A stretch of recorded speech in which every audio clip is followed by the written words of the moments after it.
first evening last night here in El Paso. I had a great evening with the locals. The hospitality's been incredible. Just a top-notch bowl, and expected. It's what we expect from the Sun Bowl.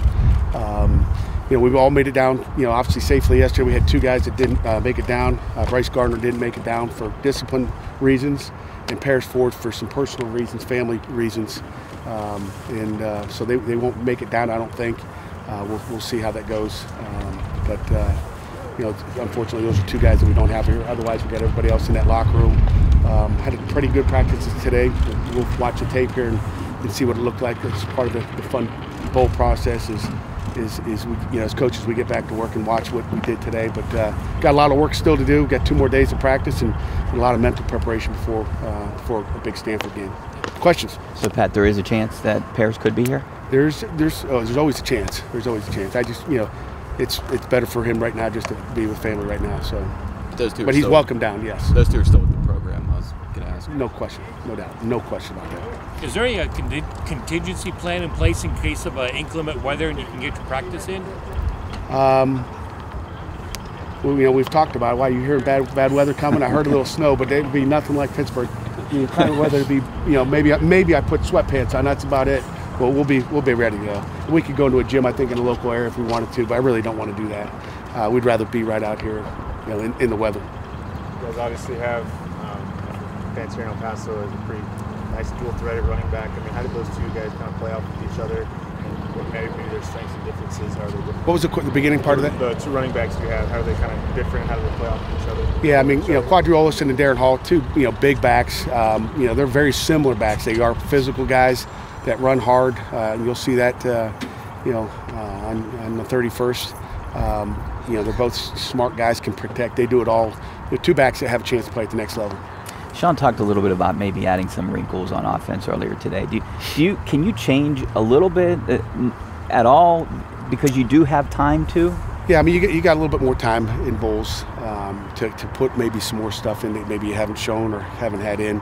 You're not going to go drastic. You're not going to see us run the wing tee or anything like that. So it won't be too, I don't know if you see it with the naked eye. Let's just hope there's, a lot more passing yards and continue to run the football. Did you ever worry about Kenny's confidence after that last game? Well, not really. I think Kenny knows. Kenny's a great kid. I mean, I think you worry about everybody's confidence. I worry about our coach's confidence. You worry about your O-line's confidence. We played a team that's in the Final Four right now. You hate to sit there and say what happened in that last game is going to be oh my gosh, what happened. You got to give Clemson credit for who they are, and really Miami the week before. I mean, those are 2 very, very good football teams, 2 of the top teams in the ACC right now, in my opinion. Physically, they've got some players, and we didn't match up as well, and we also didn't play as well. So it's, there's guys that are open that we can hit. We got to have confidence in protection, confidence in receivers, and confidence in our quarterback, and we've got confidence in all those. They just got to make plays. What dynamic does that make your offense, having 2 guys who've rushed for over 1,000 yards this season? I think it keeps them fresh. I don't know if it makes it any more dynamic. I think, but it keeps 2 guys that are fresh. If one big hoss gets a little tired, the next guy can come in and get it done.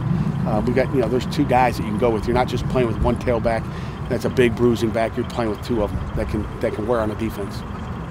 Did this feel like a normal Tuesday morning practice at the South Side, or does it feel different when you come here and you've got a week in a foreign new place for you?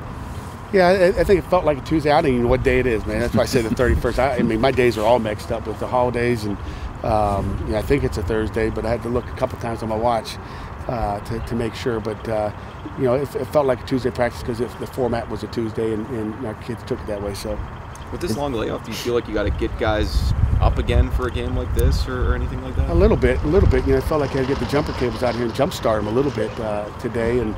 It takes, this is, a very long period of time where you're off. So you worry about, just getting in that. We try to get a little bit livelier today and get a little more contact. So we hope that gets it done.